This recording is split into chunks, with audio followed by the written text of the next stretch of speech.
યુવકના શંકાસ્પદ કેસ મામલે પરિવારે એસપીની યોગ્ય તપાસ કરવા લેખિત રજૂઆત કરી। વલસાડ જિલ્લાના જેસપુર ગામમાં એક યુવકના શંકાસ્પદ કેસ મામલે પરિવારે ન્યાય માટે મોટી સંખ્યામાં ગ્રામજનો સાથે અને પરિવારજનો વલસાડ જિલ્લા પોલીસ વડાને આ મામલે યોગ્ય તપાસ કરવા લેખિત રજૂઆત કરી હતી। વલસાડ તાલુકાના જેસપુર ગામના નિશાળ ફળિયામાં રહેતા અજય કુમારનું શંકાસ્પદ સંજોગમાં મોત નીપજ્યું હતું। ગત 9 જુલાઈ 2026ના રોજ રાત્રે 9:30 થી 10 વાગ્યાના અરસામાં અજય ઘરેથી પોતાની લાલ કલરની એક્ટિવા નંબર GJ15 BS6202 લઈને નીકળ્યો હતો। સવારે 4 વાગ્યે પરિવારજનો જાગ્યા ત્યારે પુત્ર ઘરમાં ન હોવાથી શોધખોળ શરૂ કરી હતી। સ્વામિનારાયણ મંદિર, નદી અને પુલિયા આસપાસ તપાસ કર્યા બાદ ગામના સ્મશાન તરફ જતા માર્ગ ઉપર અજયનો મૃતદેહ તેની એક્ટિવા સાથે મળી આવ્યો હતો। જે બાદ સરપંચ અને ગ્રામજનોને એકઠા કરી ડુંગરી પોલીસને જાણ કરવામાં આવી હતી। પરિવારના જણાવ્યા અનુસાર અજયનું મોત એક શંકાના દાયરામાં છે। ઘટનાના દિવસે વરસાદ ન હોવા છતાં મૃતકનું શરીર કાદવ કીચડવાળું હતું। તેના પગની ચપ્પલ પણ ઊંધી પહેરાવેલ હતી। બાઇકની ચાવી બંધ હાલતમાં હતી અને બાઇકની જમણી બાજુનું સ્ટેરિંગ મૃતકના શરીર પર પડેલું હતું।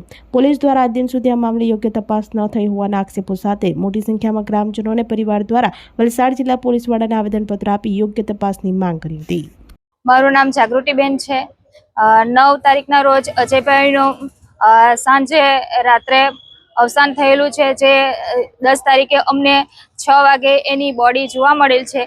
જ્યાં ઘટના સ્થળે અમે ગયા હતા ત્યાં અમે જોયું તો એમની બોડી કોઈ સુવડાવી ગયું હોય એવી રીતે શંકાના દાયરામાં હતી અને એની ચંપલ પણ ઊંધી એકબીજાની ઓલ્ટરનેટ પહેરાવેલી હતી અને ચટ્ટી હાલતમાં સૂતેલા હોય એવી રીતે એની બોડી મળેલી છે।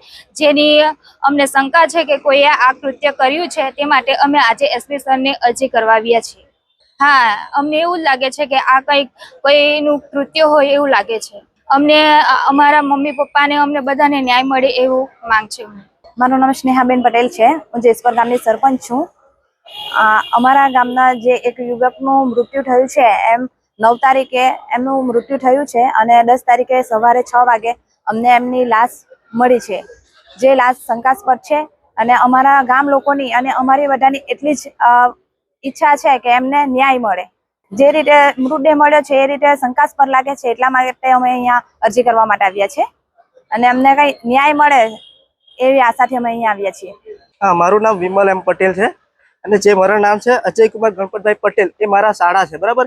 એનું તારીખ 10/7/2026ના રોજ એક મૃતદેહ મળી આવેલો અને એ મૃતદેહ એક શંકાજનક હોય અમે એ આધારે પોલીસ સ્ટેશનમાં રજૂઆત કરીને ફરિયાદ કરેલી। તે પછી ઘટના સ્થળે પોલીસની તપાસણી થઈ, ત્યારબાદ PM કરાવ્યો અને PM રિપોર્ટ અમને 12 દિવસે મળેલો છે।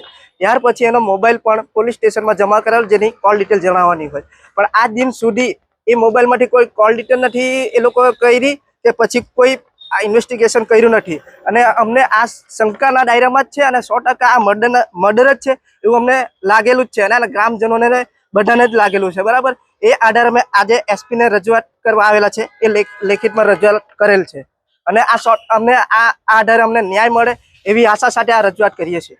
હા, જે બોડી જે ઘટના સ્થળેથી રિકવર કરેલી એ આધારે 100% એ લોકો મર્ડર જ છે। બાકી આ સ્થળે જે રિકવર કરી મળેલી આ હાલતમાં મળેલી છે એવી હાલતમાં કુદરતી મૃત્યુ થતું નથી। આપણી સંકલ્પ ન્યૂઝ ચેનલને સબસ્ક્રાઇબ અને લાઇક કરો, બેલ આઇકન દબાવો જેથી આવનાર ન્યૂઝ અપડેટ્સની નોટિફિકેશન આપના મોબાઈલ પર સૌથી પહેલા પહોંચે। Like, subscribe and share the video.